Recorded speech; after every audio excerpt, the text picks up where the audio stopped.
dhahay iska dhaaf bastooladii dib halkan waa ka watagina keen tan carruurta lagu tala gelin keen yaaqe tan haddii dhacdo reer dhanay baabiinay keen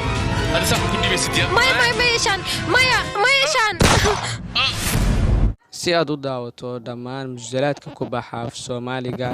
adigoo daawanaya habeen walba 33 musalsal mid walbana xilliga uu TV-ga saaran yahay 2 daqiiqo kadib aad ku daawan kartid ugu horreyn application-ka Telegram-ka ah kala soo deg Play Store-ka xagga kore ku qor Telegram markaad soo dejisato kadib app-ka waa soo dejisanaysaa numberkaaga caadiga ah ku samaysanaysaa sida WhatsApp-ka oo kale kadib markaad soo samaysato xagga kore ee searching-ka aad waxa qoraysaa Asaas TV markaad intaas qorto waa kaas kanaalka halkaas ayuu ka soo baxayaa waad ku dhufanay kanaalka marka kanaalka ku dhufatay kadib waxa markaas ka sii dooranaya qaybta hoose ee jointa